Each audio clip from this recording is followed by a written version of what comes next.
At what stage does the panel and people think this country has had enough? That we should close the borders, completely close the borders, because it's got to the stage now is there's no education, schooling, infrastructure. It's enough. We are sinking. Surely someone's got to see common sense and say enough is enough. You've got people flooding into this country that cannot speak English.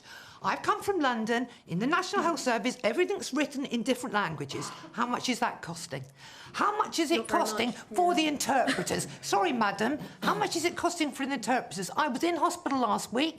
The interpreter never turned up for the people who couldn't speak English. She was paid. They all had to go on, and all the radiologists stood around doing nothing. What sort of country is allowing this? What sort of country is allowing this tourism to come in? You arrive in a plane, you get free service, you can have your babies, you can just carry on having it all for free. Why haven't they got points set up in the hospitals and you pay like you do in every other country you go to? You wouldn't turn up in America and be allowed to go for free. Let's let the panel answer some of those points. Strongly made. Ash. Well, one thing is, I wouldn't presume to know what kind of nonsense I get up to in America, but that's another story. On this matter of health tourism, what has been found is that migrants to this country bring more and contribute more in tax than they take out of the system. No, it's true. It's a fact. Rubbish. It's a fact. Sorry, facts don't care about your feelings. It's a fact. One is that migrants, particularly when they're young, they're working age, they're contributing to the private sector through the form of paying rent, through paying for their cost of living in this country, and they're also contributing to this country through taxes. When it comes to Britain, we have an ageing population, so you've got more and more people who will age out of the workforce, and at the moment, with our birth rates, we don't have enough people ageing into the workforce to be able to support the kind of social care and pensions needs which are only going to grow.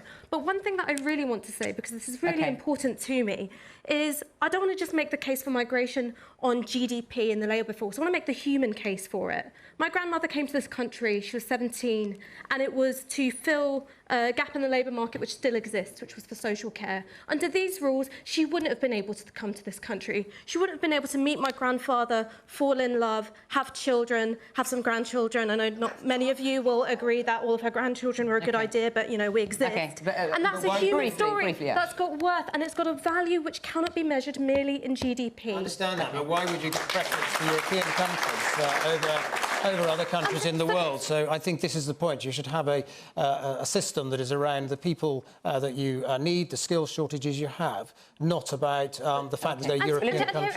Here are two things which are good about this policy, and you'll never hear me praising the Tory government, is getting rid of the £30,000 threshold, which was completely bonkers, and the arbitrary cap. However, I don't believe that by making conditions worse for EU nationals, you are actually making them better for non-EU nationals. There's lots of hands up, and I'd like to get around a little bit more.